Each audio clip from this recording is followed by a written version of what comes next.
What's going on, guys?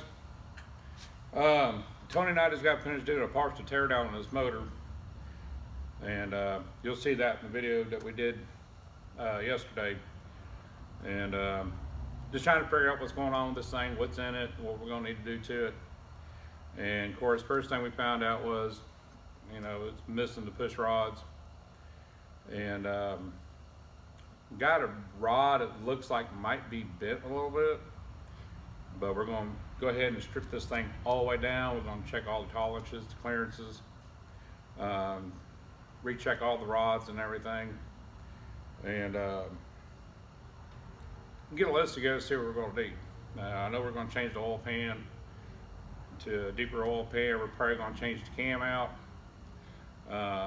put a little better cam that was in it, because this one here looks like it was probably Mopar replacement. Cam looks kind of like a truck cam as far as profile goes, and but we're just gonna tear it down, do it complete, A to Z on it. Might take the block off and go have it sent and have it checked, especially with the irregularity possibility of one of the rods, and just double check everything. We don't sit and put it back together and there's something else wrong with it. But anyway, I'm gonna go ahead and I've already got this head ready to come off. I'm gonna go ahead and get it off.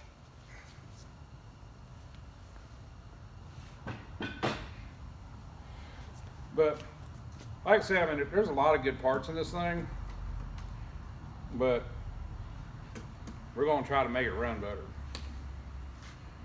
And in previous videos, when I first started on this the other day, I had a few of y'all sitting there talking about, well, go ahead and put it in, it's a complete motor. Well, when we found out there wasn't no push rods in it and other things, it was time to go deeper.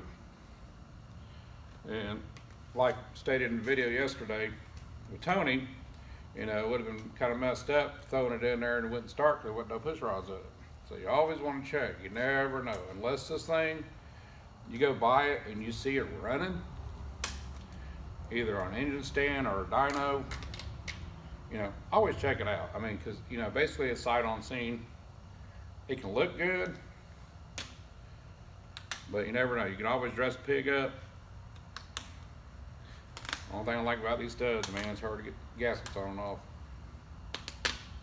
But do appreciate everybody. Enjoy your company. Enjoy your comments. There we go.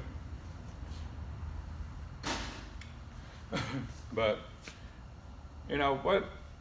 what's in this motor and stuff, and the parts that are in it. There's good parts. You really didn't get a bad deal on it. But just got to get some things to go together. A lot of you were asking what year block this was. It's a 77 block, which, they're fine. The webbing's a little bit thicker in them. You can do more with them. But, yeah, looking forward to this. We're going to get with Kiwi and figure out what cam he wants to get put in it.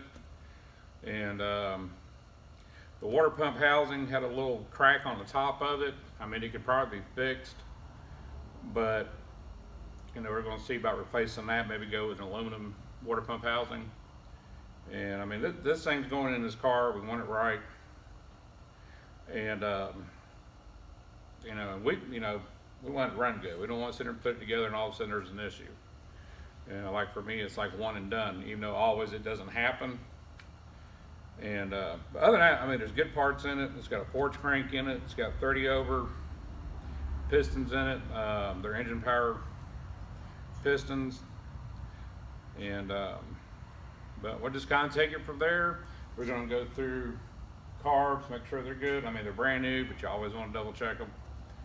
And but the parts you got in this thing, like the intake, the heads, the valve covers, and yesterday I was trying to figure out what rockers these are, and I finally figured out they're, because the color and everything and the mounting hardware and stuff, they're Holland Sharp roller rockers. They're real nice, but we'll see how it goes with these heads and as far as the alignment with the push rods.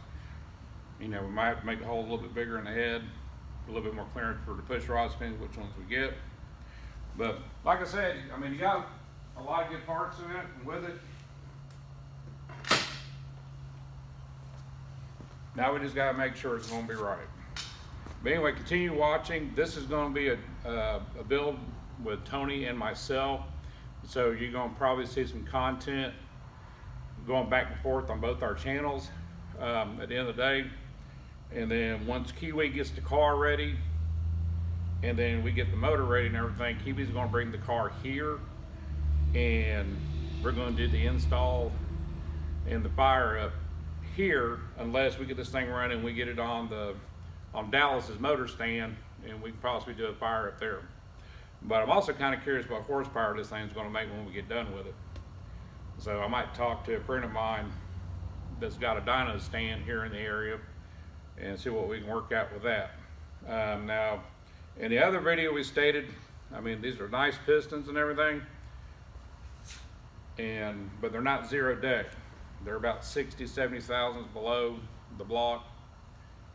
And so we need to figure out what we're gonna do with that.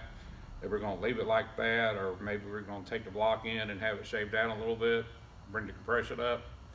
Because I think with these pistons, that head gasket and the heads and everything, I think, don't hold me to this, you know, anywhere between 8.5 to 1 to 9.5 to 1 right now.